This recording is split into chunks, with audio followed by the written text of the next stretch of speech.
સરના નામે પૂરા દેશમાં સાચા મતદારોને હટાવવાની અને બોગસ મતદારોને દાખલ કરવાની જે સાજિશ સરકાર દ્વારા થઈ રહી છે એની સામે કોંગ્રેસ પાર્ટીને પૂરા દેશમાં અને ગુજરાતમાં સખત વાંધો છે।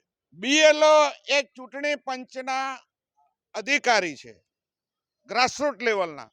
એની ફરજ છે કે સાચા મતદારો દાખલ થાય, બોગસ મતદારો આમાં દાખલ ના થાય, સાચા મતદારો કોઈ રહી ના જાય, આ જોવાની ફરજ ચૂંટણી તંત્રની છે।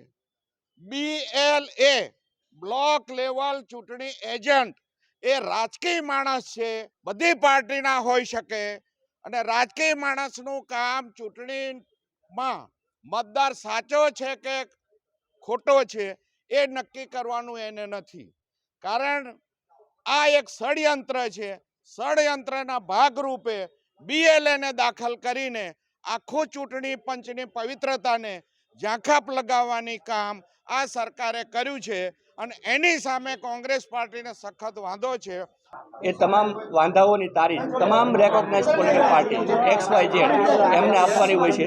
એમની રજૂઆત પ્રમાણે જિલ્લામાં નાયબ જિલ્લા ચૂંટણી અધિકારીને દિન 3માં આપવા માટેની બાંહેધરી આપી છે, રજૂઆત કરી છે।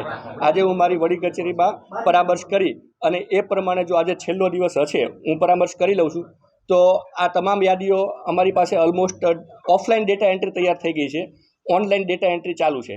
એટલે ઓફલાઈન ડેટા એન્ટ્રીની જે તારીખ છે એ અમે આને આજે સાંજે 5 વાગ્યા સુધીમાં તમામ પોલિટિકલ પાર્ટીને આપી શકીએ છીએ। કામ બહુ વિશાળ જથ્થાનું છે, છતાં પણ 5-6 કર્મચારીઓ એક્સ્ટ્રા બેસાડીને યાદી તૈયારી કરાવી અને પ્રયત્ન કરીશું, અમે પૂરા પ્રયત્ન કરીશું કે આજે સાંજે 5 વાગે પહેલાં આપી દઈએ।